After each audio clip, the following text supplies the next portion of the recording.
you can see, and people ask regularly, whether the economy is about to tip over, go down.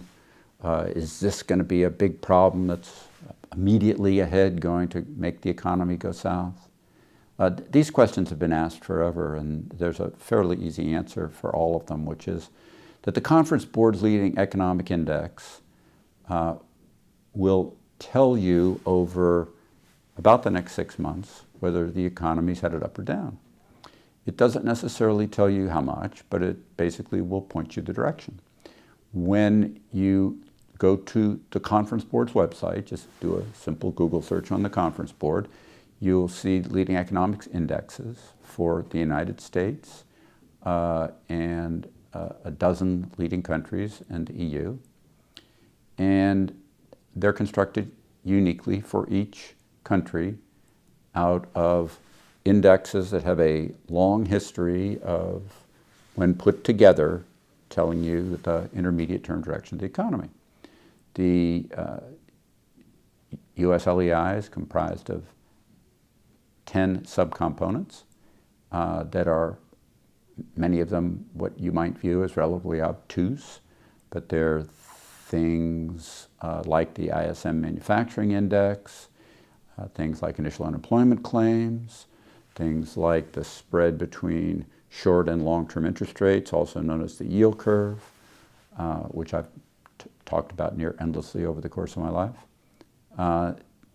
And these, when put together in the formulaic construction of the index, which is based on how this has worked over a very long time, and these are changed slowly over time, but very, very slowly. It's a very stable index series. They do a very good job of telling you the intermediate term of where the economy's headed.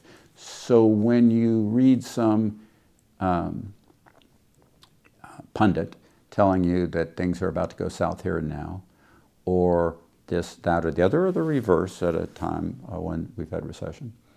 The LEI is a really good way, leading economic index is a really good way to see, is that all wet or not? And again, just do a simple Google search, Conference Board Leading Economic Index, LEI. It'll take you right to it. You can see it in a graphic form, and whenever it is high and rising, the economy, you can see it, it's a wheel chart.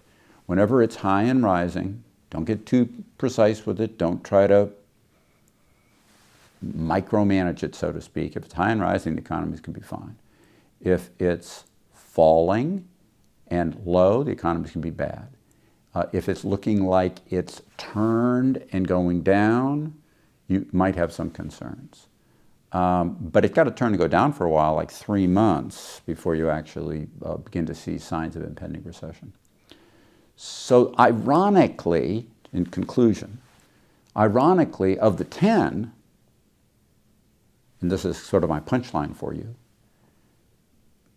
the best one of them, the most powerful one of them, the one that's right in front of everyone's eyes all the darn time, that people don't kind of get in their brain this way, is the stock market itself in America for the US LEI, the S&P 500. It's one of the 10. It's been there as long as they've created this thing, since the days that the leading economic index was first created by Wesley C. Mitchell a long, long time ago, when the GDP series was actually almost brand new, shortly after Simon Kuznets created it in the 1930s. And from that, you get this really simple concept that probably if the stock market's doing okay, you check the LEI if you want, but if the stock market's doing okay, it's already telling you the economy's going to be okay. If the stock market's doing badly, maybe check the LEI to see what's going on with the rest of the components and how they total together. And that's my story, and I'm sticking with it. Subscribe to the Fisher Investment YouTube channel if you like what you've seen.